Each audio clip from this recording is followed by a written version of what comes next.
Do you guys have, is it?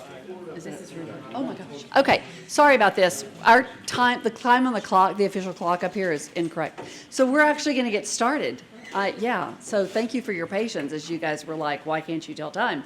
And it's not us, it's this device right here that cannot tell time. Thank you all so much for joining us today. This is the session that we're going to do. If you are in the wrong session, you're here now. I mean, you're stuck. Like, there's nothing to be done for it. You came and you're seated, and this is where you are now for the next 45 minutes. Thank you for joining us. I'm Elizabeth Miller with Instructure. I had to tell somebody today that Instructure, which I have told people this all the time, the Canvas LMS, Canvas Credentials, which is the digital badging program. Is this on? Can you guys, is this actually hot? Thank you. Yeah, I think we've just completed like this, but it's been fun talking to you like this. All It's not a room mic, it's just for the camera. So I'm just going to keep talking. I'm going to let you put that on. Yeah, they're good. I'm going to come back and turn this off. Canvas LMS, Canvas Credentials, the badging platform formerly known as Badger, Canvas Catalog, 14 other things in the tech stack that Instructure provides, and our newest acquisition, Parchment. Wait. Oh, I thought it was just me. And we acquired Matt too, but we paid like $895 million for him, so please, very nice to I'm joined today by my friends and colleagues, Marla Gunnasegaram. You got it. I've been practicing all week. This is what I go to sleep saying. So now I'm very successful that I said that actually out loud, from the California State University System office. So Marla's going to kick us off, and then we're going to turn it over to Anissa Barton-Thompson from CSU Dominguez Hills to talk about their program at their university. My role in this is now done. So thank you, Marla, so much. And I'm going to come and sit over here so I can watch. Okay, well, thank you, Elizabeth, and thank you all for being here. I'm Marla Gunnasegaram, and I am the System-Wide Learning Technology Coordinator for the California State University Office of the Chancellor. This is the system-wide entity for the 23 California universities. So today, I'd like to share with you how we've developed 3 different approaches that address providing training and digital credentialing across our very large university system. One is a course with a digital credential that was developed at the system-wide level, the Chancellor's office. And then 2 are courses with credentials that were first developed at 2 of our different campuses, but all 3 are now delivered system-wide through the Chancellor's office. But before I go into the details of each of these courses with their associated badge and credential, I'd just like to mention that we're able to provide this service to our campuses because we have a dedicated system-wide instance of Canvas with the Canvas Credentials LTI integration. So each campus, they have their own Canvas LMS instance, allowing only for members of that campus, right, to enter, take classes, teach classes. The system-wide instance that I'm speaking about accounts for faculty, staff, and students across the whole system. So just to give you an idea, we have approximately 450,000 students and about 63,000 faculty and staff, right, across the 23 campuses. That doesn't mean that there are all those people in this instance, right, but they have the ability to enter the instance and take classes. So we worked with the Chancellor's Office IT department and each campus IT department to implement single sign-on access to this centralized system.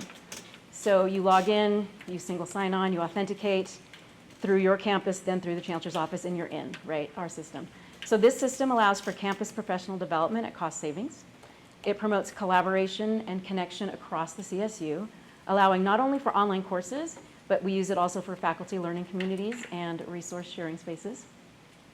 And then it also reinforces the use of and provides experience with Canvas, which is the required LMS for the whole California State University system. Okay, so with that background, I'll jump into this first course. So this course was developed at the system-wide level, right at the Chancellor's office. It was developed by the System-Wide Digital Library Services, and it's on the use of Rapido, which is the discovery to delivery library resource sharing platform that is used at every campus. So why a system-wide course, right? We found, and the staff in System-Wide Digital Library Services, they found that there was duplication of training materials at each campus. Sometimes it was inconsistent, And the staff at the system-wide level were answering the same questions, providing support on common questions across each campus multiple times, right? So the solution was, let's create a system-wide training course with the digital credential. Now, the credentialing piece here was important as we wanted to motivate and incentivize the faculty and staff to complete the course. We can create trainings, we can't make them take them, right? But we can incentivize them with a digital credential. So in this case, the badge earners were incentivized to complete the training module as it relates to their role. I'll go into that a little bit later. But each module had its own badge that eventually led to the completion of a pathway with that final Rapido workflow expert credential. Okay, so here you can see, while I'd like to show you live versions of these examples, I'm using screenshots as not to share any private information, but also all the courses I'm showing you today are active and live, right? People are constantly enrolling and earning these credentials. Okay, so here on the left, you can see, top left, you can see that this course is hosted at the system-wide level. It's branded with the CSU branding. If you were at a campus, you would see your campus branding there, right? And you can see here it has the campus credentials integration. And then over here on the right, you can see that participants can complete all the modules, or only those specific to their role. So, but in each case, a badge is issued incentivizing completion. So you can see our library faculty at the CSU, our librarians or faculty, they only really need the information in Module 1, so they only need to take that and they can earn that credential or that digital badge. But the resource sharing staff, they need to know all the information in all 6 modules. But the student assistants, they really only need to know the information right in the first 4 modules. So this is kind of a deeper dive into the Canvas credentials integration here. So as you can see here on the right, 75 participants are enrolled in the course pathway. These numbers are actually higher because I took these screenshots a few days ago. But then on the left, you can see here that 41 of the 75 have completed Module 1, 31 have completed Module 2, and so on. And you can see that 20 have completed the full course and earned the final Rapido Workflow Expert Badge. Okay, so next, this class, right, this course that I just talked about, this was started at the system-wide level, right? There was a need, started there, developed there, implemented, and then people took it across the CSU. Next, I'm going to talk about a course that was developed at a campus and then deployed and offered through the system-wide Canvas instance. Okay, so this course is Advancing Inclusive Mentoring. It was first developed at Cal State Long Beach, and they wanted to provide access, right, system-wide. But they wanted to maintain the integrity of the course. They wanted to share it as widely as possible, and there were a lot of ands here. And they wanted to allow each campus to have its own course and its own campus facilitator and issue the same single verified badge.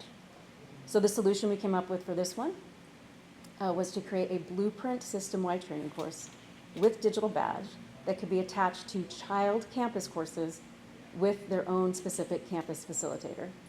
But the badge that's issued is the same badge regardless of which campus course you're enrolled in. So you can see here, right, this is the blueprint course. I'm not going to go into too many details about blueprints now, just in the interest of time, but if you guys have questions afterwards, we do have a number of courses that use this blueprint feature in Canvas. But you can see here also, there's the Canvas credentials integration. And then on the right, you can see these are the child courses by campus, each of which have their own campus facilitator. So if changes need to be made to the course, they can be made at the blueprint level by the course creator, and then she can push them to the child courses, right? So the facilitators in these courses here, they can't touch any pages, they can't make any changes. Okay, so let's look at one of the child courses. Let's look at San Diego State University. Okay, so you can see this is one of the child courses that's attached to that blueprint course, and it has that Canvas credentials integration. And in this course right now, there were 9 participants, and 9 have completed the course and earned a badge from San Diego. Now, next week, there'll be 20 people in this course, right? So when that facilitator is ready to have more people in the course, they'll send out a call, they'll be added to the same course, and they'll just watch the badges accumulate.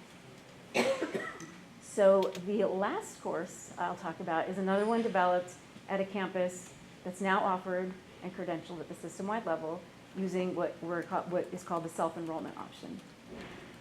So this course is Academic Applications of AI, and it was developed at San Diego State University. So it was first created and administered there by 2 faculty members at San Diego State. And they received, as you can imagine, several requests to share this course with our 23 campuses. So they, of course, wanted to share it as widely as possible with the CSU. at the same time maintain the integrity of the course. And the key here is do this with limited administrative support, right? We're anticipating, this, we just launched this recently, we're anticipating a couple of thousand people maybe would enroll in this course, and we don't have the administrative staff to manage registrations.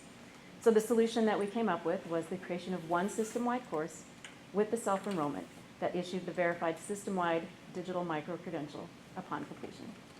Is it, may I ask, Oh, yes.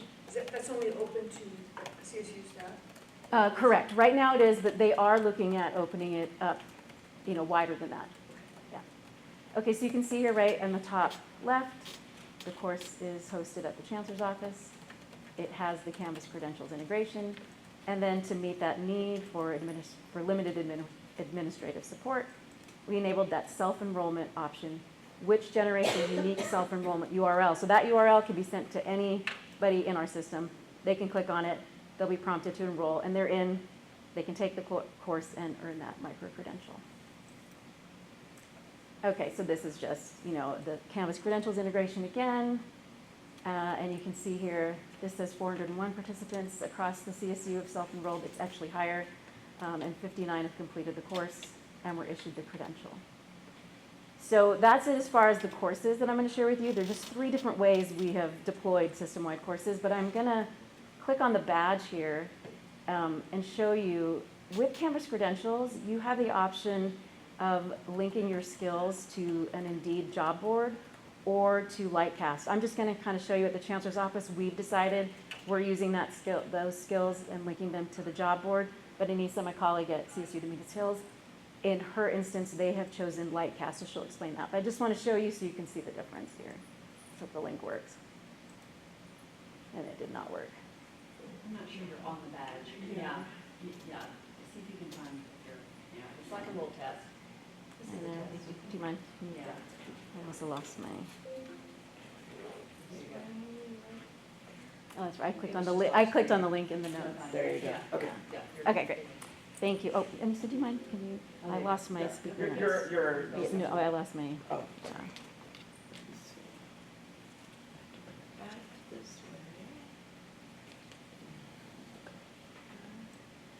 There you go. Okay. Thank you. Okay. Okay. So, as you can see, right, this is Canvas credentials. You can see that it has all the information that you need. It has the credential. It has the description. It has the earning criteria. We've even added this piece here in partnership that San Diego State was in partnership with the Chancellor's office. And then you can see, I gotta get my mouse back over here. There it is. Okay. So these are the skills, right, associated with this course. The faculty who created this course decided to attach these skills, right? So if I go ahead and click on one of the skills, this takes me to Indeed. It shows me the jobs that are either requiring or would like you to have knowledge of, have some knowledge of artificial intelligence, right? So that's kind of a neat feature. Okay, now we can go back. Where am I? Here we go. All right, great. Okay, so measuring success, right? So we are really in the early phases of doing something system-wide like this. So right now, the main things we're looking at is how many of our campuses are present in our system-wide courses. So you can see that Rapido Workflow Expert Badge. 22 campuses are, people from 22 of our campuses are in there. The 23rd campus has not enrolled in this course yet, right? But 82 have enrolled and 22 course completions. The Advancing Inclusive Mentoring, 23 of our 23 campuses are represented in this course. 598 enrolled, 456 completed. The AI micro-credential, 22 campuses are represented, 412 have enrolled, and 61 have completed the course. And as far as friction, we've really had little to none. That's because we're in the early stages. It's kind of exploratory right now. And so far, though, it's been really well received. When people find out we have this option, they're like, whoa, wait, I can do that, right? What can we do here? So, and then as far as what's next, so we are in the process of implementing the Canvas Trust. So for those of you who don't know what that is, they're instances of Canvas that have trust relationships with other instances of Canvas. So instead of creating 2 separate accounts and merging them, a trust relationship allows a separate Canvas account to share user identities with another. So if you log in, if if Long Beach, Cal State Long Beach has a trusted relationship with the Chancellor's office, and you log in at Long Beach and you're taking a class there or teaching a class there, but you're also enrolled in or teaching a class at the Chancellor's office level, it's all going to show up on that one dashboard, right? Or you're a student taking classes across campuses. So yeah, that's where we are right now, system-wide. So with that, I'll wrap up and hand it back to Elizabeth. Yes, okay, so I just want to put a pin in this. 3 big things, see if I get these right. Consistent learning experience across a very large university system. Yes. Right, so you have people in Northern California, you have to watch them every minute doing things that people in Southern California are like, I don't know what that even means. Okay, Right. consistent learning experience. Being able to track the completion of modules and courses, kind of depending on how you structure that, being able to track those things by watching badges kind of accumulate for learners and their progress through a pathway. And then recognizing and rewarding learners who complete, so they have that evidence of their efforts in the form of a digital badge. Yes, Yeah? that is correct. And the one thing I didn't hit on was there are analytics behind all of this in Canvas credentials, so you even have more data there. Love it. Yeah. Awesome. Okay. So do you want to pass this non-functioning microphone yes. over to? Okay, that's great. Let's just pretend. Okay. Talking stick. All right, so let me see. I'm going to see if I can advance that. Hi, everybody. My name is Anissa Barton Thompson. I'm going to go ahead and clip this on. There we go.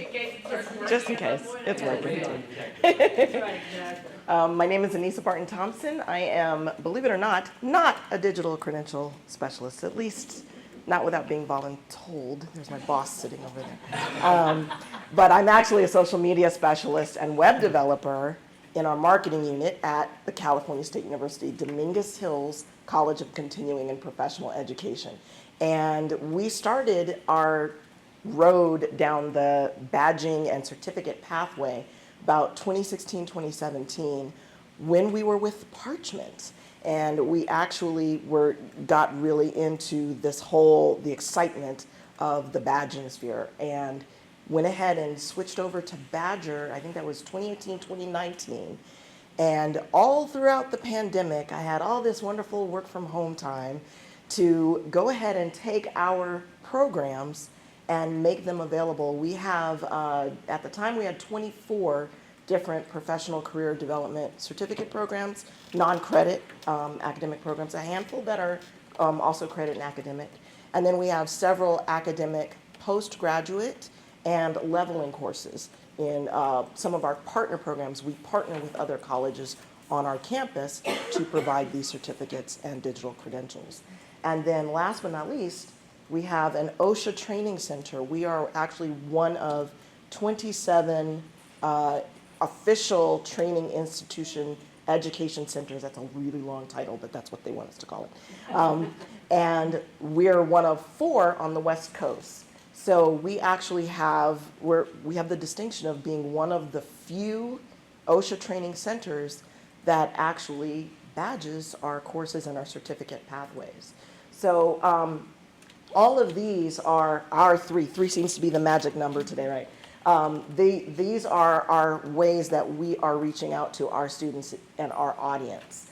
So some of these are literally connected by Canvas through the academic components. So when a professor grants a grade, I can actually have Canvas go ahead and issue the badge after a certain course date with a certain course criteria, 80% met, or whatever the instructor would like to have the earning criteria grade level be. Quite a few of our academic programs are already set to do this, but we're also in the process of trying to get more of those professors on board to understand the viability and the value of digitally badging content from their course, attaching it to learning outcomes, attaching it to skills that are readily available in their courses, and they don't necessarily know how to connect that or how to identify that as workforce-ready skills. Our professional development certificates are all adjunct faculty. Some of those courses are weekend only, or only a handful of weeks as opposed to full terms of course instruction. So a lot of those courses are in a manual process. We cannot, at this point in time, automate the process until we get more of those adjunct faculty fully trained in the Canvas environment and understanding how that process works.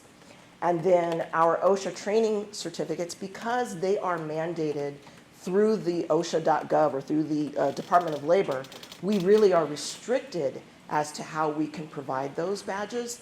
But once our OSHA Training Center director vets each student's record, goes through their academic credits, makes sure that they have met all the criteria for the amount of time that they're limited to do those completions, then they give us the go-ahead, and I go ahead and issue those student badges as well. So in order to give you guys slightly better idea, let me see if I can switch over, find my mouse, and actually give you like a quick walkthrough. And anybody that's interested in just seeing what we've put together, you're welcome to go to csudh.badger.com, and I'll provide a link again. I'm sorry I didn't put it in the slide too. csudh.badger.com is our address. So all of these are, all the ones that we have publicly available are here. We have 20 issuers. So there is literally an issuer for every certificate instance, whether it's the academic partner with other colleges or our OSHA Training Center or these academic, the career professional certificate programs. And in here, just to give you an idea, so quality assurance, and I was honored. I met Elizabeth last year at Badge Summit, and I realized that she was showcasing one of my badges, and I was like, what? That's mine. That's crazy. And then here's just as an example, here is our OSHA Training Center. These are the badges that are available. We actually have more badges or more certificate programs and pathways than all of the other OTICs. And we're actively in the process of trying to get the actual OSHA.gov to understand the value of those. They've actually taken their time to review our badges and are actually looking at how can they level all of the OSHA training centers to provide qualified badges that meet the criteria, or whether or not they're using the default OSHA or a sanctioned, branded, approved badge that is approved from OSHA and whatever that individual training center is, like ours are, then they would make sure that that leveling system is put into place. So just as an example, this is one of our certificates, and very similar to what Marla showed. It's the same process, whether they're using Canvas or whether we're just manually badging towards the end of their program. There's a pathway that is associated that indicates what courses are required, what courses are elected, and the progress. If the student is signed into the system, they can see how many badges they have left to go to complete. And because we're talking about skills development, I wanted you guys to be able to see it. So if, say for instance, I have an OSHA 510 course, and I have provided all of the information, the course criteria, the learning outcomes, all the requirements that are associated to it are built into each individual badge. And along with that, we need to make sure that we're providing a verifiability that people understand there's a connection. There are standards that are required. Some of the programs that we have, we literally have to get approval from SHRM, from Project Management Institute, PMI, for our project management certificates. In this case, for OSHA, we need to make sure that all of those criteria are aligned properly with the standards that they have set in their information. So we have our badges and their information. The framework that is provided, we use Lightcast. And I'm actually clicking on one of the linked Lightcast terms that is associated to that badge, and it literally will take you to Lightcast website, give that student or that provider or that hiring resource a little bit of detail about that particular skill and what are the related skills that are needed. So this way our students really know, hey, we're not just, it's not a participation badge. You're really learning this information, and it is truly viable for making sure that you're prepared to move into your next levels in your career, whether you're a trainer or you are skilling up based on what your employer requires you to have, and so on. And then if you're looking for a job, of course, Lightcast also, much like Indeed, provides comparable job posting data, job titles that are available, most importantly, I think, the trends. So that they can see, you know what, in my area or in a certain range, and they could actually narrow it down by regions as well. They can identify what jobs are pretty critical right now, and even actually link to live job postings. So I think it's pretty important to understand that our students aren't just getting digital badges. They're not just collecting these things. They're actually making it a viable component to list the information and aggregate and share with employers, with potential folks that are going to have an impact in their career, how they are positioned and ready to move forward. In this, I think it's important to point out it really does pay to have a system in place that you can provide. So if you are not, how many of you have a learning management system or some kind of platform in place? Take time to vet it, take time to make sure that it will work with your system the way you want it. We learned the hard way.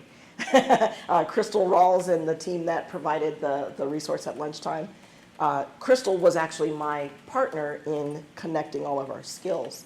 And there was a pretty big learning curve to understand how to make sure these things were matched and matched properly.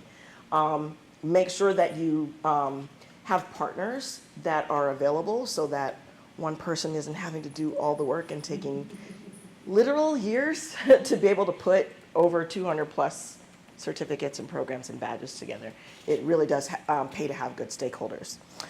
So in this regard, I'm going to just close off with, I don't have the closing, but what are our successes? We've had, since spring 2023, when we officially launched our Badger or Canvas Credentials Pro platform, we have issued over 220 career development certificates. We have issued over 240 OSHA certificates, and by certificates, I mean full pathways, which is the final completion, certificate of completion, with all of the associated courses that are attached to it. So that means hundreds more badges, but we're talking about the final completion component. And we've issued over 50 academic program certificates as well. So I consider that a big win, considering we're kind of the rebels of our campus and we got away with doing a lot of stuff. On the exploratory side, or another benefit is that we got to experience a couple of different things in this process of putting the information together. And we got to set the tone for what we wanted for our programs, because continuing education is an offshoot. We're self-support, and we didn't quite have some of the same restrictions that on-campus has. So that was another win for us. I call us the test kitchen of the university. Exactly. We're the experiment lab on campus. Exactly.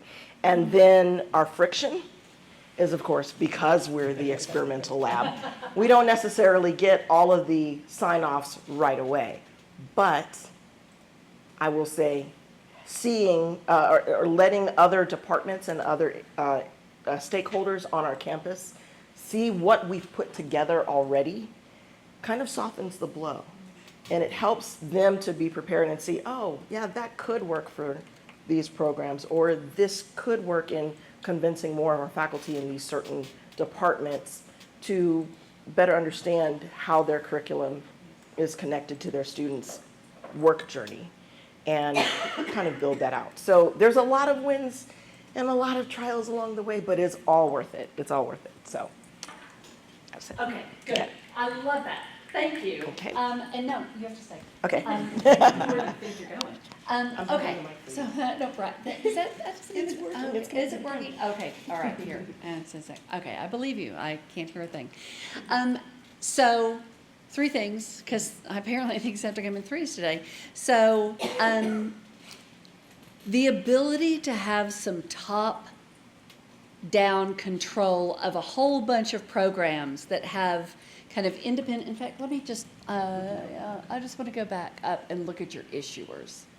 So if you want to, yeah, there you go, perfect. I didn't So just, scroll no, down. yeah, There's a no, lot. that's great. So each of these issuers is its own container for the badges, for the pathways that are, and you can see kind of what, like that, those numbers, so you can see that, which means that each issuer can have its own staff and control its own world, while at the very top level, Anissa controls everything, which is what we like, right? So we've got some top-down control for governance controls, and then underneath that, people get, okay, so top-down control of like this accumulation of badges and pathways across multiple issuers, that's one.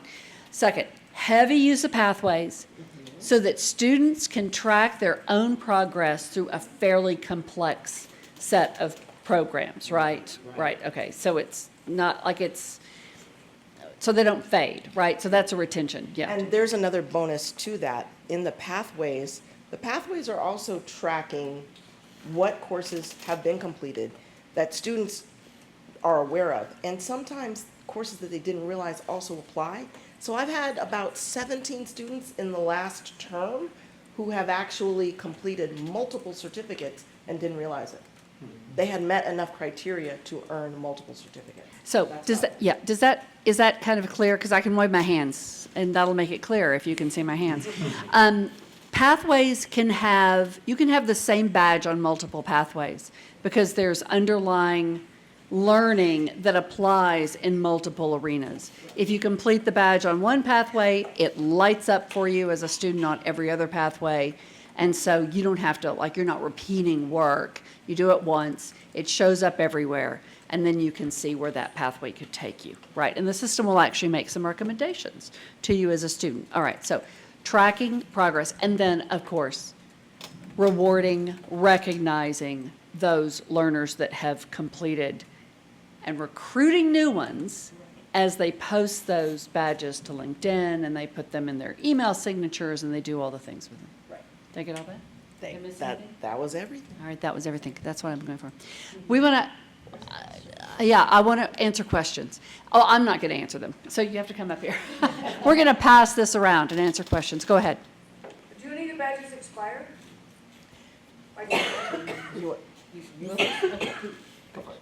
So that depends on the person who, so if it's a course and let's say you could have it expire after 2 years because you want them, the curriculum would change, you would want them to come back and sort of recertify. So that is set up at the back end. Yes, you can have them expire or have them just open. For ours, our professional development and our academic certificates do not expire. However, our OSHA Training Center has a requirement that courses must expire after 5 years. So I had to do a setup in that. The overall certificates that they earn, the COSHO, the full badge certificate programs with all the courses underlying, those don't expire, but the courses do. So, yeah. Question? How much value and how many challenges did you experience just from the system-wide approach? You know, thinking about California is unique, but then you have individual institutions that are looking into doing similar work. Like, what would you say are the biggest value points? And then also, here's what made it so much more challenging. We're so new, we just started it. So we have not, and maybe because it started at the Chancellor's office level and we said, let's try this out. And what I'll tell you is that system-wide instance of Canvas, it was just set up because the 23 campuses all had to use Canvas, right? Or it was the purchased and the preferred LMS. So we set this little system-wide instance up and we said, hey, if you don't know anything about it and you're freaking out because you've got to switch from, D2L or whatever, come over here, play around a little bit, right? But then what we ended up realizing is that we could use it for these different things. And actually, what I'll tell you, what was really interesting, is during the pandemic, our international students were all supposed to go to Italy, or I don't even know if they had already gotten there. And all of a sudden, right, nobody could go and do anything, so they're not getting the experience. So they called us and said, hey, you have this system-wide instance of Canvas. our students can only access their own Canvas at their campus.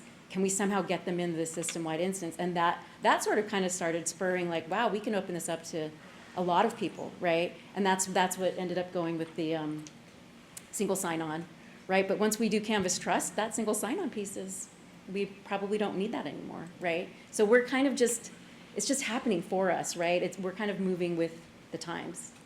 So I don't know if I answered that question though, but, and so your second part was? Yeah, I'm just thinking of like an institution that's, do I want to do this myself? Do I want to try to bring in this system-wide discussion? And what are the pros and cons of that? Yeah. And obviously, I think as learners go from one campus to the other, there's a lot of benefit, but schools like their autonomy. Yes. So, Yes, you're right. So the California Community College System, right, we're the CSU System, the California State University, the California Community College System, they have implemented that Canvas Trust. So they have 116 campuses, and at the last InstructureCon, I think they said they've got about 70, maybe more, of their campuses on board now. And so it doesn't matter which campus you're at. So, but it's taken them a long time, right? But they're starting to get the idea, and we're partnering with them. They want to be on the trust, and then eventually we want to be on the trust with them, right? We want to have their students come to us, and then the UC system, right? California has this master plan for education, start at the community colleges, go to the CSUs, and then do your research degrees at the UC. So the plan and the hope is we are all on the Canvas Trust at some point, and we're all trusting each other, and we're all helping the students go through. So it's so early, I wish I could answer. But I mean, I think it's worth it. I would like to see that happen in California, in higher ed in California. So when we talk about the entire CSU system, and when we're tracking all of these badges, do we have, is it on file for every employee that they earned all these badges across the system? Or is there a plan to do it? Like a learning record that says, okay, these are all the badges that all the employees at CSU have? That's a good question. Do you want to talk about the learner passport or the learner journey? So this is there's two answers. One, there is a learner record for every learner at either the system or a particular school that earns badges. They can share that entire portfolio. It's a subset of the backpack, right? So the backpack is the total accumulation of all the badges that you've earned from anywhere and from any badge issuance platform. It is universal, agnostic, free repository. The backpack is a proto learning and employment record, is essentially what it is. The next phase of development in Instructure is to build a full-blown CLR foundational technology, right, learning and employment record that will allow you to not only accumulate all of your badges and your pathways, which is a overlay of data, right? A pathway is the relationship among badged learning events and then the completion badge at the end. And your digital credentials that you're getting from Parchment, for instance, which is that those emanate from the registrar's office. Those are all your accredited courseware that, that the registrar controls, including the transcript, the digital transcript. And I don't know what else. There's a lot of digital credentials. There's verifiable credentials that people have out there that can be pulled into this system. The whole value proposition for a learning and employment record is it is a single place where all a learner's data can live and be actioned on by employers and by learning institutions. So we're in active development on those systems. We did a little reveal at InstructureCon, and we expect for those things to go live in the second half of 2025. We'll go to beta in January, but that's kind of where the world is going for us. Other questions? Okay, good. Just to follow on that point, I think it would be interesting to get someone like Sherm or others to say these accumulated accomplishments that are not degrees or years of formal education should be factored into things like compensation and so forth. So where I work, years of formal education plus other things equals a formula for compensation for what they'll offer you for a job. Right. And if you could accumulate these other things that are probably even more useful in determining someone's value, it would be good. But if you have to have SHRM and PeopleSoft and all these, and Workday and all these folks, be able to rationalize that in their systems as well. Yeah, I love that idea. You know, SHRM right now, I'll promote Ian Davidson. Every member of SHRM has a smart resume, which is that capital S, capital R, right? So they're already thinking in terms as an organization of this accumulated data set that can be actioned on. I think that's a great idea. I think that recognition from bodies that have power to recognize is something that moves us all along, as opposed to kind of pushing that's a kind of pull. So love that. All right, y'all. Oh, go ahead. You're the last. You're the last of our questions. With your OSHA, just knowing that it requires contact hours. Yes. So is this something done in conjunction? They're on the LMS while they're with the instructor, and then they're the verifier and awardee of Yes. the badge? So our OSHA, because of the pandemic, any OSHA training center that wanted to continue training had to shift to what they call VILT, video instructional learning technology. It's basically dual modality. So you can take courses in person or you can take courses online via Zoom. You cannot do both. Like you can't go one day and then be online the next day. You pick one or the other. We set up specialty classrooms in our facility specifically geared to make sure that the dual mode of instruction was well tailored, and to the contact hours, no contact hours were impacted by that, and we actually build the contact hours information into the criteria for our badges as well. Okay. So everything's associated, whether it's contact hours, CEUs, hours for training for project management, PMI, and so on. Those are all factored in as well. Awesome. Thank you all so much for coming. Thank you, everybody. Have a great. It's raining out there, so you'll get a little. It'd be nice. It'll cool you off as you walk back to the other buildings. Thank y'all. Western weather.